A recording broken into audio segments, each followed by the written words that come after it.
El llano en llamas, Juan Rulfo. Ya mataron a la perra, pero quedan los perritos. Corrido popular. ¡Viva Petronilo Flores! El grito se vino rebotando por los paredones de la barranca y subió hasta donde estábamos nosotros. Luego se deshizo. Por un rato, el viento que soplaba desde abajo nos trajo un tumulto de voces amontonadas, haciendo un ruido igual al que hace el agua crecida cuando rueda sobre pedregales. Enseguida, saliendo de allá mismo, otro grito torcido por el recodo de la barranca volvió a rebotar en los paredones y llegó todavía con fuerza junto a nosotros. ¡Viva mi general Petronilo Flores! Nosotros nos miramos. La perra se levantó despacio, quitó el cartucho a la carga de su carabina y se lo guardó en la bolsa de la camisa. Después se arrimó a donde estaban los cuatro y les dijo: «Síganme, muchachos, vamos a ver qué toritos toreamos». Los cuatro hermanos Benavides se fueron detrás de él, agachados. Solamente la perra iba bien tieso, asomando la mitad de su cuerpo flaco por encima de la cerca. Nosotros seguíamos allí, sin movernos. Estábamos alineados al pie del lienzo, tirados panza arriba como iguanas calentándose al sol. La cerca de piedra culebreaba mucho al subir y bajar por las lomas, y ellos, la perra y los cuatro, iban también culebreando como si fueran con los pies trabados. Así los vimos perderse de nuestros ojos. Luego volvimos la cara para ver otra vez hacia arriba y miramos las ramas bajas de los árboles que nos daban tantita sombra. Olía a eso, a sombra recalentada por el sol, a amoles podridos. Se sentía el sueño del mediodía.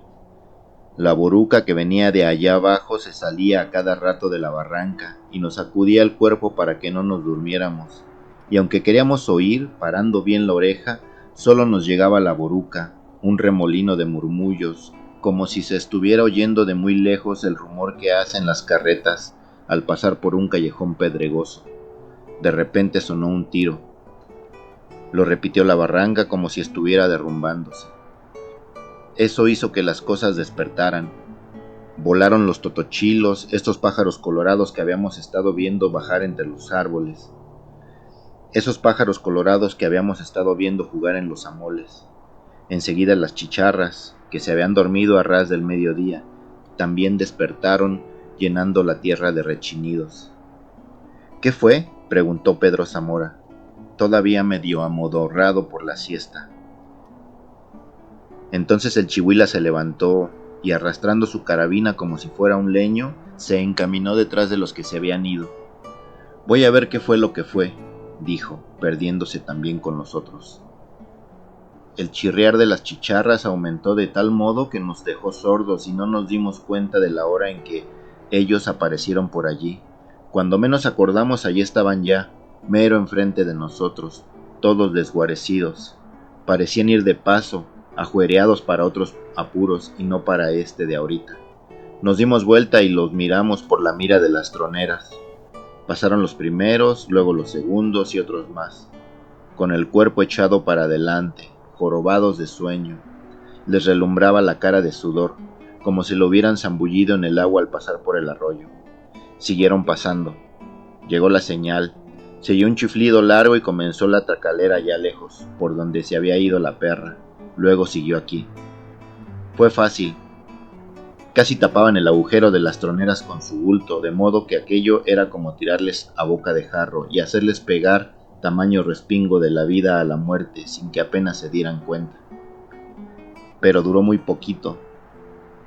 Si acaso la primera y la segunda descarga. Pronto quedó vacío el hueco de la tronera por donde, asomándose uno, solo se veía a los que estaban acostados en mitad del camino, medio torcidos, como si alguien los hubiera venido a tirar allí. Los vivos desaparecieron, después volvieron a aparecer, pero por lo pronto ya no estaban allí.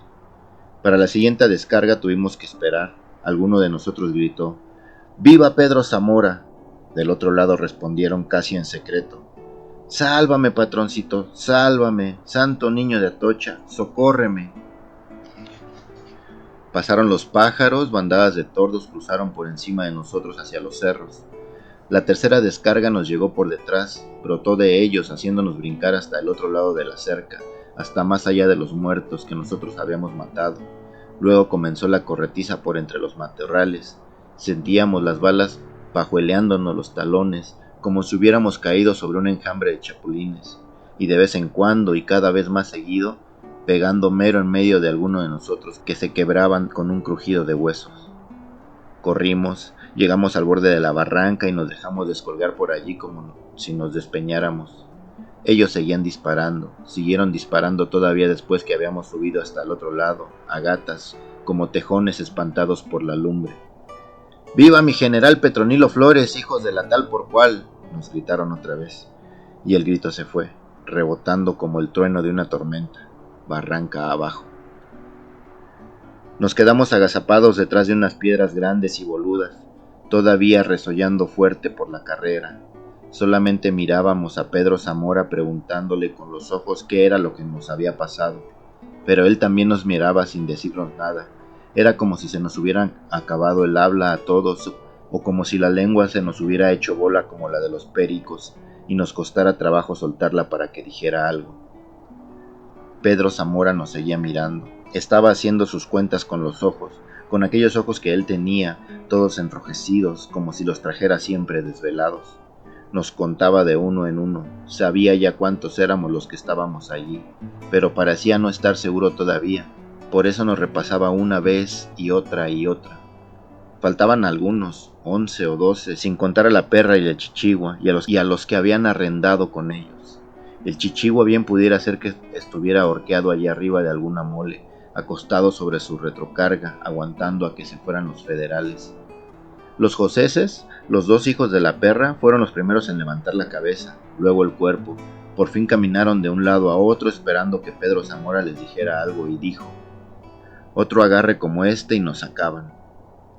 Enseguida, atragantándose como si se tragara un buche de coraje, les gritó a los joseses: «Ya sé que falta su padre, pero aguántense tantito, iremos por él». Una bala disparada de allá hizo volar una parvada de tildios de la ladera de enfrente. Los pájaros cayeron sobre la barranca y revolotearon hasta cerca de nosotros. Luego, al vernos, se asustaron, dieron media vuelta relumbrando contra el sol y volvieron a llenar de gritos los árboles de la ladera de enfrente. Los joseses volvieron al lugar de antes y se acuclillaron en silencio. Así estuvimos toda la tarde. Cuando empezó a bajar la noche, llegó el chichigua acompañado de uno de los cuatro. Nos dijeron que venían de allá abajo, de la piedra lisa, pero no supieron decirnos si ya se habían retirado los federales. Lo cierto es que todo parecía estar en calma. De vez en cuando se oían los aullidos de los coyotes. «Epa tú, pichón», me dijo Pedro Zamora, «te voy a dar la encomienda de que vayas con los joseses hasta Piedra Lisa y vean a ver qué le pasó a la perra. Si está muerto, pues entiérrenlo, y hagan lo mismo con los otros. A los heridos déjenlos encima de algo para que los vean los guachos, pero no se traigan a nadie». «Eso haremos». Y nos fuimos. Los coyotes se oían más cerquita cuando llegamos al corral donde habíamos encerrado la caballada. Ya no había caballo, solo estaba un burro trasijado que ya vivía allí desde antes de que nosotros viniéramos. De seguro los federales habían cargado con los caballos. Encontramos al resto de los cuatro detrásito de unos matojos, los tres juntos, encaramados uno encima de otro como si los hubieran apilado allí. Les alzamos la cabeza y se la zangoloteamos un poquito para ver si alguno daba todavía señales. Pero no, ya estaban bien difuntos. En el aguaje estaba otro de los nuestros con las costillas de fuera como si lo hubieran macheteado, y recorriendo el lienzo de arriba a abajo encontramos uno aquí y otro más allá, casi todos con la cara renegrida. «A estos los remataron, no tiene ni qué», dijo uno de los joseses. Nos pusimos a buscar a la perra, pero a no hacer caso de ningún otro sino de encontrar a la mentada perra. No dimos con él. Se lo han de haber llevado, pensamos, se lo han de haber llevado para enseñárselo al gobierno, pero aún así seguimos buscando por todas partes. Entre el rastrojo, los coyotes seguían aullando. Siguieron aullando toda la noche. Pocos días después, en la armería, al ir pasando el río, nos volvimos a encontrar con Petronilo Flores. Dimos marcha atrás, pero ya era tarde. Fue como si nos fusilaran. Pedro Zamora pasó por delante haciendo galopar aquel macho barcino y chaparrito que era el mejor animal que yo había conocido, y detrás de él, nosotros en manada, agachados sobre el pescuezo de los caballos. De todos modos la matazón fue grande. No me di cuenta de pronto porque me hundí en el río debajo de mi caballo muerto, y la corriente nos arrastró a los dos, lejos, hasta un remanso bajito de agua y lleno de arena. Aquel fue el último agarre que tuvimos con las fuerzas de Petronilo Flores. Después ya no peleamos. Para decir mejor las cosas, ya teníamos algún tiempo sin pelear, solo de andar huyendo el bulto.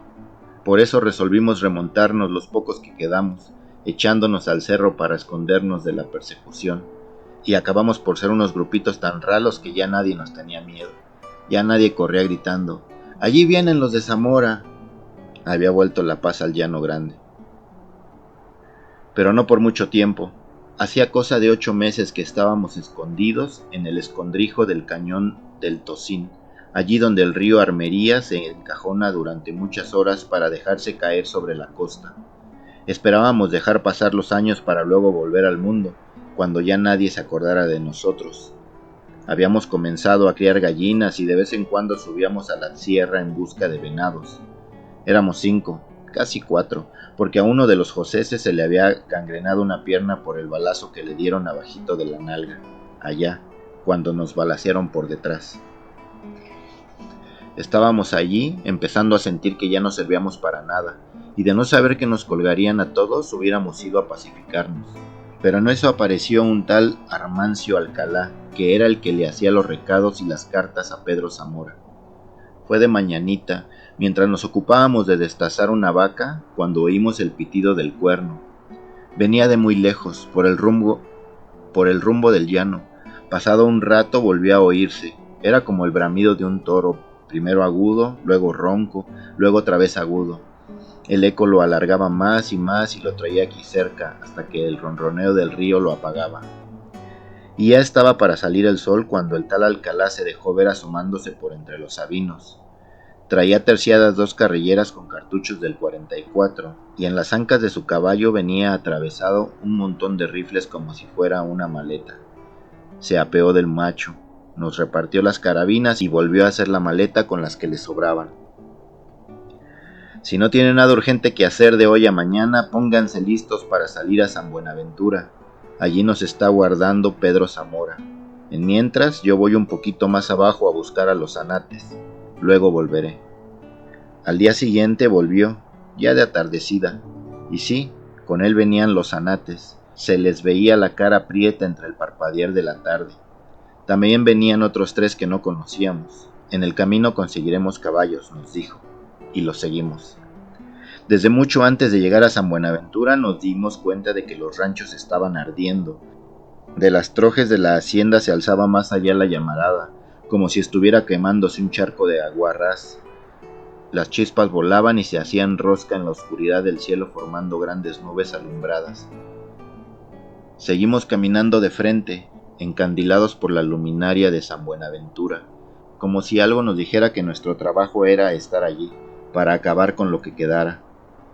Pero no habíamos alcanzado a llegar cuando encontramos a los primeros de a caballo que venían al trote, con la soga morreada en la cabeza de la silla y tirando, unos de hombres pialados que, en ratos, todavía caminaban sobre sus manos, y otros de hombres a los que ya se les había caído las manos y traían descolgada la cabeza.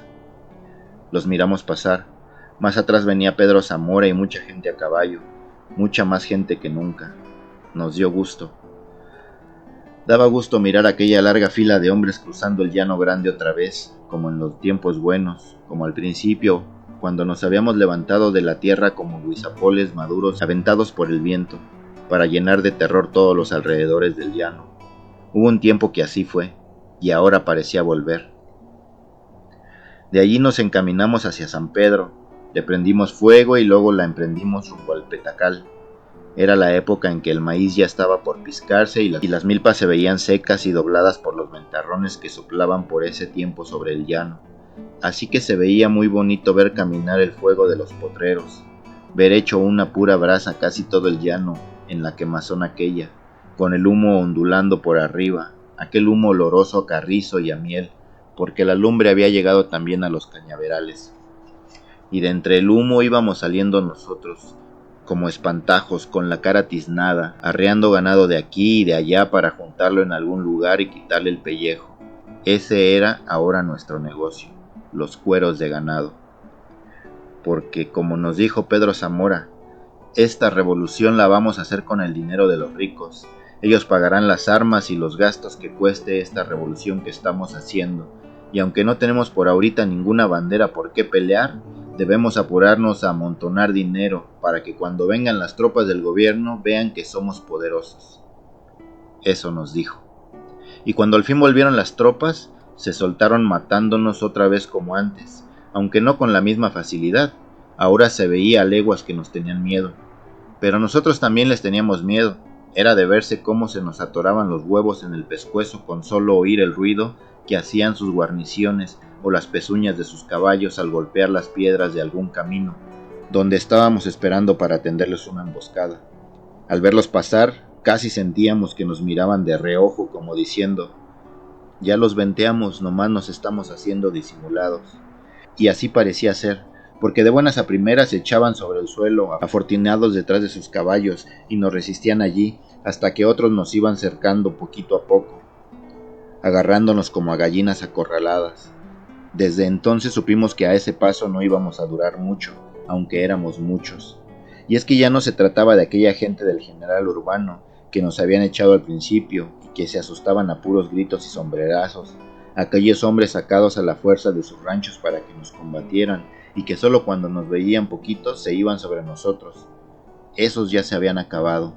Después vinieron otros, pero estos últimos eran los peores. Ahora era un tal Olachea, con gente aguantadora y entrona, con alteños traídos desde Teocaltiche, revueltos con indios tepehuanes, unos indios mechudos, acostumbrados a no comer en muchos días y que a veces estaban horas enteras espiándolo a uno con el ojo fijo y sin parpadear, esperando que uno asomara la cabeza para dejar ir derechito a uno una de esas balas largas de 30-30 que quebraban el espinazo como si se rompiera una rama podrida. No tiene ni qué, que era más fácil caer sobre los ranchos en lugar de estar emboscando a las tropas del gobierno. Por eso nos desperdigamos, y con un puñito aquí y otro más allá hicimos más perjuicios que nunca, siempre a la carrera, pegando la patada y corriendo como mulas brutas. Y así, mientras en las faldas del volcán se estaban quemando los ranchos del Jazmín, otros bajábamos de repente sobre los destacamientos, arrastrando ramas de huizache y haciendo creer a la gente que éramos muchos, escondidos entre la polvareda y la gritería que armábamos. Los soldados mejor se quedaban quietos, esperando. Estuvieron un tiempo yendo de un lado para otro y ora iban para adelante y ora para atrás, como atarantados. Y desde aquí se veían las fogatas de la sierra, grandes incendios como si estuvieran quemando los desmontes. De aquí veíamos arder día y noche las cuadrillas y los ranchos, y a veces algunos pueblos más grandes, como Tuzamilpa y Zapotitlán, que iluminaban la noche. Y los hombres de Olachea salían para allá, forzando la marcha, pero cuando llegaban comenzaba a arder Totolimizpa, muy acá, muy atrás de ellos. Era bonito ver aquello, salir de pronto de la maraña de los tepemezquites cuando ya los soldados se iban con sus ganas de pelear, y verlos atravesar el llano vacío, sin enemigo al frente, como si se zambulleran en el agua honda y sin fondo que era aquella gran herradura del llano encerrada entre montañas. Quemamos el Cuastecomate y jugamos allí a los toros. A Pedro Zamora le gustaba mucho este juego del toro. Los federales se habían ido por el rumbo de Autlán en busca de un lugar que le dicen La Purificación, donde según ellos estaba la nidada de bandidos de donde habíamos salido nosotros. Se fueron y nos dejaron solos en el Cuastecomate. Allí hubo modo de jugar al toro. Se les habían quedado olvidados 8 soldados, además del administrador y el caporal de la hacienda. Fueron 2 días de toros. Tuvimos que hacer un corralito redondo como esos que se usan para encerrar chivas, para que sirvieran de plaza, y nosotros nos sentamos sobre las trancas para no dejar salir a los toreros, que corrían muy fuerte en cuanto veían al verduguillo con que los quería cornear Pedro Zamora. Los 8 soldaditos sirvieron para una tarde, los otros 2 para la otra, y el que costó más trabajo fue aquel caporal flaco y largo como garrocha de otate, que escurría el bulto solo con ladearse un poquito. En cambio, el administrador se murió luego. Estaba chaparrito y jovachón, y no usó ninguna maña para sacarle el cuerpo al verduguillo. Se murió muy callado, casi sin moverse, y como si él mismo hubiera querido ensartarse, pero el caporal sí costó trabajo. Pedro Zamora les había prestado una cobija a cada uno, y esa fue la causa de que al menos el caporal se haya defendido también de los verduguillos, con aquella pesada y gruesa cobija, pues en cuanto supo a qué atenerse, se dedicó a sangolotear la cobija contra el verduguillo, que se le dejaba ir derecho, y así lo capoteó hasta cansar a Pedro Zamora. Se veía a las claras lo cansado que ya estaba de andar correteando al caporal, sin poder darle sino unos cuantos pespuntes. Y perdió la paciencia, dejó las cosas como estaban, y de repente, en lugar de tirar derecho como lo hacen los toros, le buscó al del cuastecomate las costillas como el verduguillo, haciéndole a un lado la cobija con la otra mano. El caporal pareció no darse cuenta de lo que había pasado, porque todavía anduvo un buen rato sacudiendo la frazada de arriba abajo, como si anduviera espantando las avispas. Solo cuando vio su sangre dándole vueltas por la cintura dejó de moverse. Se asustó y trató de taparse con los dedos el agujero que se le había hecho en las costillas, por donde le salía en un solo chorro la cosa aquella colorada que lo hacía ponerse más descolorido. Luego se quedó tirado en medio del corral mirándonos a todos, y allí se estuvo hasta que le colgamos, porque de otra manera hubiera tardado mucho en morirse. Desde entonces Pedro Zamora jugó al toro más seguido, mientras hubo modo. Por ese tiempo casi todos éramos abajeños, desde Pedro Zamora para abajo. Después se nos juntó gente de otras partes, los indios güeros de Zocoalco, zanconzotes y con caras como de requesón, y aquellos otros de la tierra fría, que se decían de Mazamitla y que siempre andaban ensarapados como si a todas horas estuviera cayendo las aguasnieves. A estos últimos se les quitaba el hambre con el calor, y por eso Pedro Zamora los mandó a cuidar el puerto de los volcanes, allá arriba, donde no había sino pura arena y rocas lavadas por el viento. Pero los indios güeros pronto se encariñaron con Pedro Zamora y no se quisieron separar de él. Iban siempre pegaditos a él, haciéndole sombra, y todos los mandados que él quería que hicieran. A veces hasta se robaban las mejores muchachas que había en los pueblos para que él se encargara de ellas. Me acuerdo muy bien de todo, de las noches que pasábamos en la sierra, caminando sin hacer ruido y con muchas ganas de dormir, cuando ya las tropas nos seguían de muy cerquita el rastro. Todavía veo a Pedro Zamora con su cobija solferina enrollada en los hombros, cuidando que ninguno se quedara rezagado. ¡Epa tú, Pitacio! Métele espuelas a ese caballo, y usted no se me duerma, Reséndiz, que lo necesito para platicar. Sí, él nos cuidaba. Íbamos caminando mero en medio de la noche, con los ojos aturdidos de sueño y con la idea ida. Pero él, que nos conocía a todos, nos hablaba para que levantáramos la cabeza. Sentíamos aquellos ojos bien abiertos de él, que no dormían y que estaban acostumbrados a ver de noche y a conocernos en lo oscuro. Nos contaba a todos de uno en uno como quien está contando dinero. Luego se iba a nuestro lado. Oíamos las pisadas de su caballo y sabíamos que sus ojos estaban siempre alerta. Por eso todos, sin quejarnos del frío ni del sueño que hacía, callados, lo seguíamos como si estuviéramos ciegos. Pero la cosa se descompuso por completo desde el descarrilamiento del tren en la cuesta de Sayula. De no haber sucedido eso, quizá todavía estuvieran vivos Pedro Zamora y el Chino Arias y el Chihuila y tantos otros, y la revuelta hubiera seguido por el buen camino. Pero Pedro Zamora le picó la cresta al gobierno con el descarrilamiento del tren de Sayula. Todavía veo las luces de las llamaradas que se alzaban allí donde apilaron a los muertos. Los juntaban con las palas o los hacían rodar como troncos hasta el fondo de la cuesta, y cuando el montón se hacía grande, lo empapaban con petróleo y le prendían fuego. La gedentina se la llevaba el aire muy lejos, y muchos días después todavía se sentía el olor a muerto chamuscado. Tantito antes no sabíamos bien a bien lo que iba a suceder. Habíamos regado de cuernos y huesos de vaca un tramo largo de la vía, y por si esto fuera poco, habíamos abierto los rieles allí donde el tren iría a entrar en la cueva. Hicimos esto y esperamos. La madrugada estaba comenzando a dar luz a las cosas. Se veía ya casi claramente la gente apeñuscada en el techo de los carros. Se oía que algunos cantaban. Eran voces de hombres y de mujeres. Pasaron frente a nosotros todavía medio ensombrecidos por la noche, pero pudimos ver que eran soldados con sus galletas. Esperamos. El tren no se detuvo. De haber querido lo hubiéramos tiroteado, porque el tren caminaba despacio y jadeaba como si a puros pujidos quisiera subir la cuesta. Hubiéramos podido hasta platicar con ellos un rato, pero las cosas eran de otro modo. Ellos empezaron a darse cuenta de lo que estaba pasando cuando sintieron bambolearse los carros, cimbrarse el tren como si alguien lo estuviera sacudiendo.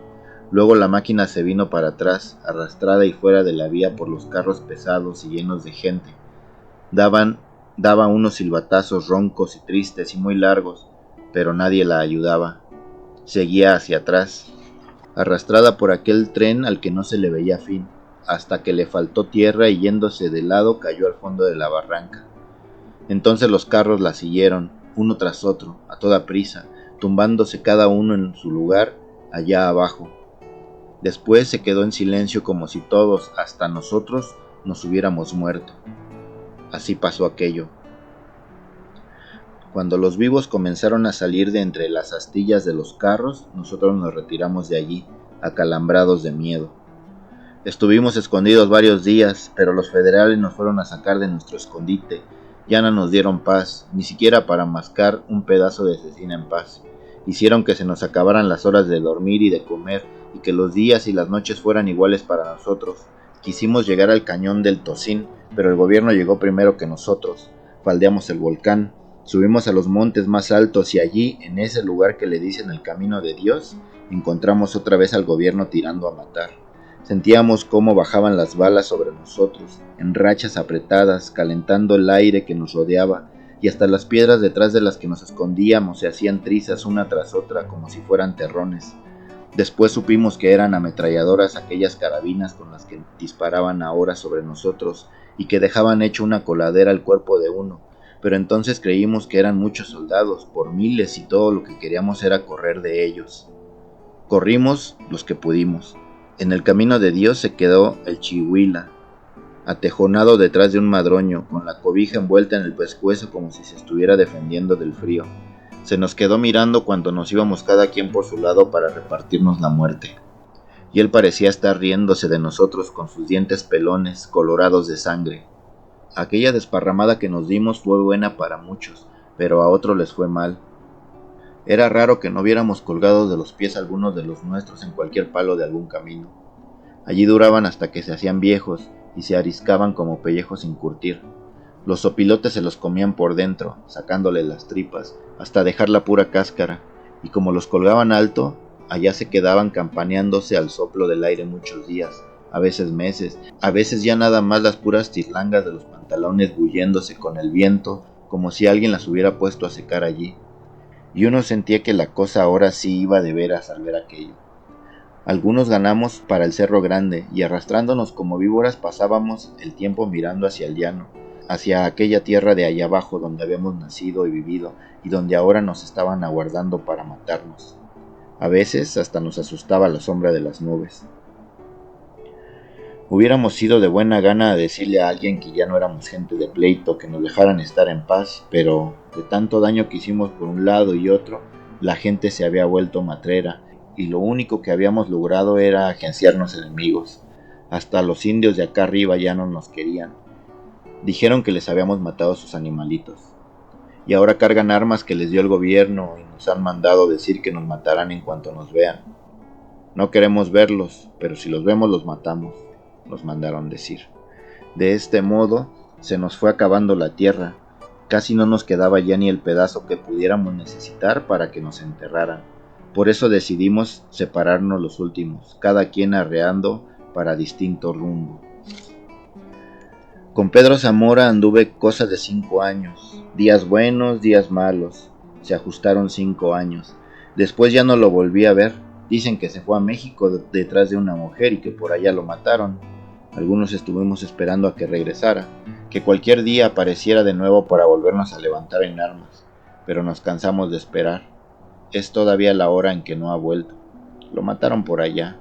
Uno que estuvo conmigo en la cárcel me contó eso de que lo habían matado. Yo salí de la cárcel hace 3 años. Me castigaron allí por muchos delitos, pero no porque hubieran andado con Pedro Zamora. Eso no lo supieron ellos. Me agarraron por otras cosas, entre otras por la mala costumbre que yo tenía de robar muchachas. Ahora vive conmigo una de ellas, quizás la mejor y más buena de todas las mujeres que hay en el mundo. La que estaba allí, afuerita de la cárcel, esperando quién sabe desde cuándo a que me soltaran. Pichón, te estoy esperando a ti, me dijo. Te he estado esperando desde hace mucho tiempo. Yo entonces pensé que me esperaba para matarme. Allá como entre sueños me acordé de quién era ella. Volví a sentir el agua fría de la tormenta que estaba cayendo sobre Telcampaná, esa noche que entramos allí y arrasamos el pueblo. Casi estaba seguro de que su padre era aquel viejo al que le dimos su aplaque cuando ya íbamos de salida, al que alguno de nosotros le desarrajó un tiro en la cabeza mientras yo me echaba a su hija sobre la silla del caballo y le daba unos cuantos coscorrones para que se calmara y no me siguiera mordiendo. Era una muchachita de unos 14 años, de ojos bonitos, que me dio mucha guerra y me costó buen trabajo amansarla. Tengo un hijo tuyo, me dijo después. Allí está.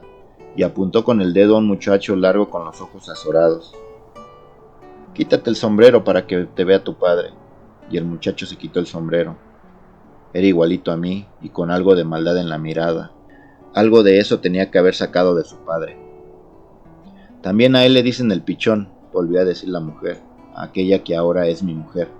Pero él no es ningún bandido ni ningún asesino, él es gente buena. Yo agaché la cabeza.